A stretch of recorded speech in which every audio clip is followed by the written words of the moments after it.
तो vehicle insurance के इस दूसरे वीडियो में हम लोग आज डिस्कस करने वाले हैं कुछ पॉइंट्स के बारे में, जिसमें कि हम लोग जानेंगे आज की व्हीकल इंश्योरेंस में आईडीवी एक बहुत इंपॉर्टेंट फैक्टर होता है। ये आईडीवी का मतलब क्या होता है। दूसरा पॉइंट जानेंगे कि जीरो डेप्रिसिएशन जो एक बोला जाता है, जीरो डेप्रिसिएशन या बम्पर टू बम्पर या नील डेप्रिसिएशन, इसका मतलब क्या होता है। तीसरा 24/7 रोड असिस्टेंस क्या होता है। चौथा इंजन प्रोटेक्ट कवर। ये 4 पॉइंट्स पे आज हम लोग डिस्कस करने वाले हैं कि इनका मतलब क्या होता है और ये बेसिकली एड ऑन्स है। तो ये आपको कितना महत्वपूर्ण है जब आप गाड़ी का इंश्योरेंस अपना करवा रहे हैं, तो क्या इन चीजों पे आपको बहुत ज्यादा ध्यान देना है, कौन सी चीजों पे ज्यादा ध्यान देना है और कौन सी जगह पर आप थोड़ा सा नेग्लिजिबल कर रह सकते हैं। चलिए पहला बात करेंगे हम लोग आईडीवी। आईडीवी क्या होता है। आईडीवी हो गया आपका इंश्योर्ड डिक्लेयर्ड वैल्यू, यानी कि आपके आज के दिन पर आपके गाड़ी का वैल्यूएशन क्या है। ठीक है, मान लेते हैं आपने गाड़ी लिया 2020 में, ठीक है, आपका गाड़ी का वैल्यूएशन था 10 लाख रुपए। तो जाहिर सी बात है जिस दिन आप गाड़ी लेते हैं उसके दूसरे दिन से आपका गाड़ी का वैल्यू डेप्रिसिएट करना शुरू कर जाता है, यानी कि उसका वैल्यू घटना शुरू हो जाता है। तो अब इसको सिंपल शब्दों में देखिए, हर साल जो एक एक्सेप्टेबल नंबर है वो कहता है कि हर साल कम से कम 10% वैल्यू डेप्रिसिएट करना चाहिए। यानी कि अगर आपने 10 लाख रुपए का गाड़ी आपने लिया था तो 2021 में इसका वैल्यू क्या रह गया, 2021 में इसका वैल्यू हो गया 9 लाख रुपए। 2022 में इसका वैल्यू क्या हो गया, तो 8 लाख अराउंड 8,10,000 रुपए। ठीक है, 2023 में यानी आज के दिन पर इसका वैल्यू क्या रह गया, अराउंड 7.5 लाख रुपए के आसपास। ठीक है, तो ये अब इसको समझना आपके लिए बहुत इंपॉर्टेंट है कि ये इंश्योर्ड डिक्लेयर्ड वैल्यू आपको कहाँ काम आता है, क्या पर्पस क्या है इसका। देखिए जब आप आईडीवी का आपको काम कब आएगा, जब मान लेते हैं भगवान ना करे कि ऐसा कुछ हो गया कि गाड़ी इस प्रकार से डैमेज हो गई है या ऐसा कुछ हो गया, जैसे कि एग्जांपल ले लीजिए थेफ्ट का केस, मतलब गाड़ी आपकी चोरी हो गई है। तो उस केस में क्या होगा, कंपनी देखेगी कि आपका इंश्योर्ड वैल्यू क्या है, चाहे वो 10 लाख हो, चाहे 15 लाख हो, चाहे जो भी वैल्यू सो एंड सो होगा। कंपनी बोलेगी अगर गाड़ी चोरी हो जाती है, नहीं मिलती है और आपने क्लेम डाला, तो कंपनी बोलेगी हम जो भी भाई गाड़ी का जो आईडीवी वैल्यू देंगे, यानी कि अगर 5 साल पुरानी गाड़ी है और 10% के अराउंड हर साल डिप्रिसिएट कर रही है, तो अराउंड 50% उसका जो वैल्यू होगा वो होगा आईडीवी। तो ये वैल्यू आपको क्लेम में मिलता है।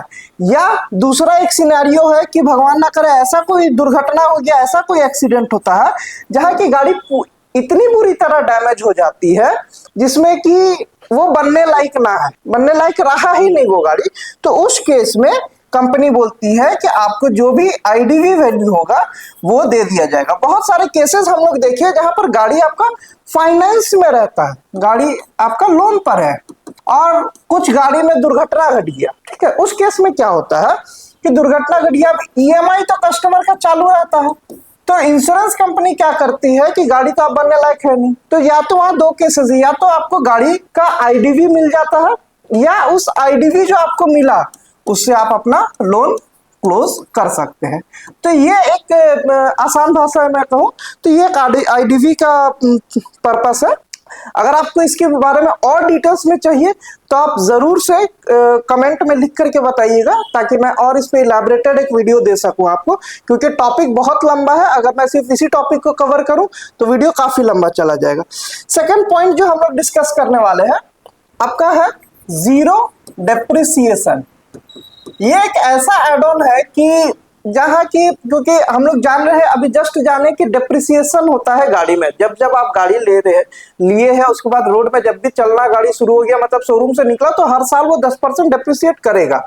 लेकिन जीरो डेप्रिसिएशन अगर आप एड ऑन लेते हैं तो अराउंड, अगर आपकी नॉर्मल प्रीमियम आपका आ रहा है 20,000 रुपए, तो आपका प्रीमियम में बढ़ करके 25,000 हो जाएगा। लेकिन इसमें फायदा क्या होगा बता रहा हूँ। इसमें फायदा ये है कि अगर आपका जीरो डेप्रिसिएशन एडेड है और भगवान ना करे ऐसा कुछ दुर्घटना हुआ जहां आपका राइट साइड का गेट डैमेज हो गया, ठीक है, उस केस में अब अगर आपने जीरो डेप्रिसिएशन नहीं लिया हुआ होता तो कंपनी कहती कि गाड़ी आपका 2 साल पुराना है, नया गेट दरवाजे का प्राइस आपका पड़ता है 10,000 रुपए, तो कंपनी बोलेगी कि जो कि गाड़ी आपका 2 साल पुराना है तो हर साल 10% का आपका गाड़ी में डिप्रिसिएशन हो रहा है। ठीक है, 10% का डिप्रिसिएशन हो रहा है, यानी कि पहले साल आपके गाड़ी का, अगर गाड़ी का वैल्यू था 10 लाख रुपए, 10 लाख, तो 1 साल के बाद उस गाड़ी का वैल्यू हो गया आपका 9 लाख रुपए। दूसरे साल मतलब 2 साल जब दुर्घटना घटी है तब आपका वैल्यू हो जा रहा है 8 लाख, 10 लाख, 8 लाख 10,000 रुपीज। अब इसी अनुसार देखिए कि आपका दरवाजे का प्राइस आज क्या पड़ा। नया दरवाजा का प्राइस है 10,000, अब इसमें आप थोड़ा कम कर दीजिए 10%, यानी कि इसका प्राइस हो गया 9,000। अब ये घट करके और हो गया, कितना आ गया 8,100 रुपए।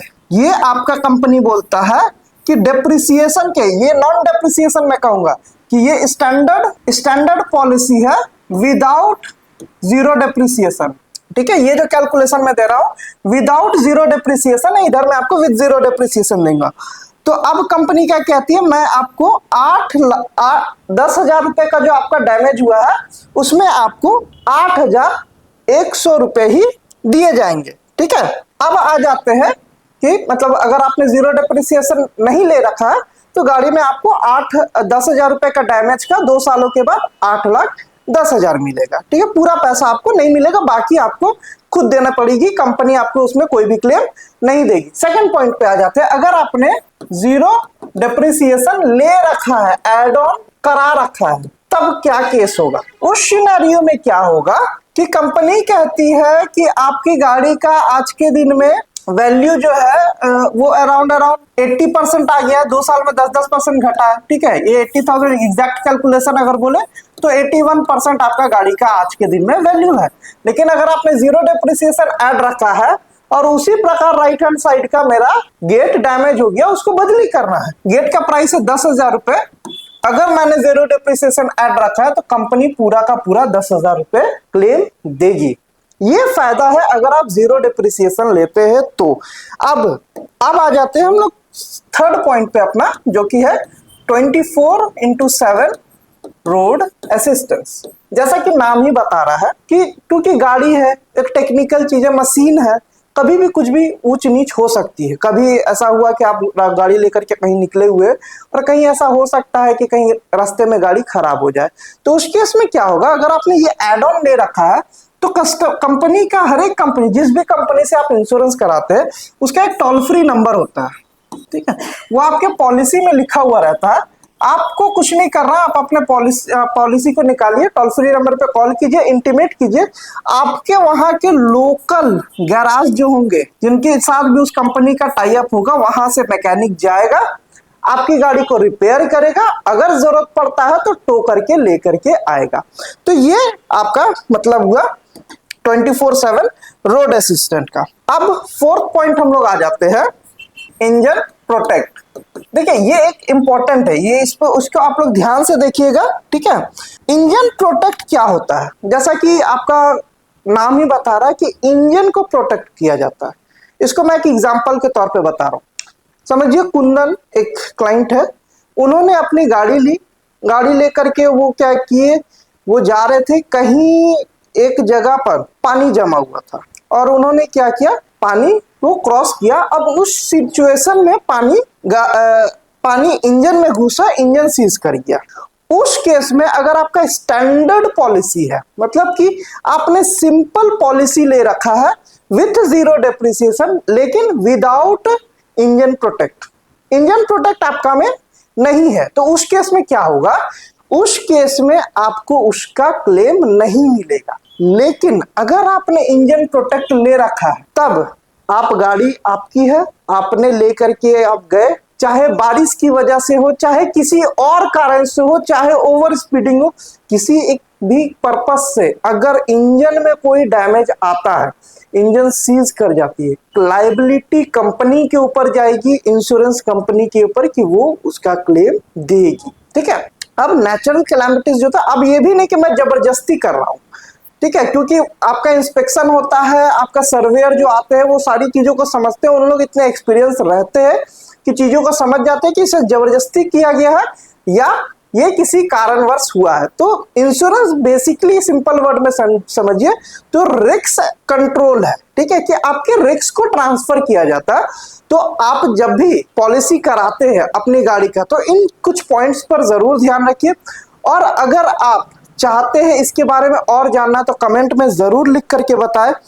और नेक्स्ट इसके वीडियो में मैं आपको डिस्कस करूंगा एनसीबी प्रोटेक्टर के बारे में, key lock replacement, consumables, daily allowance, invoice price, tyre protector, rim damage cover, loss of personal belonging. इतनी चीजों को अभी कवर करना है तो आप सभी से रिक्वेस्ट होगा आप चैनल को सब्सक्राइब जरूर कर ले, बेल आइकन जरूर क्लिक कर ले और कमेंट जरूर करें कि आप और किन चीजों के बारे में जानना चाहते हैं। वीडियो अच्छा लगा हो तो लाइक जरूर कर दीजिएगा और इसी तरह प्यार देते रहिए। धन्यवाद दोस्तों।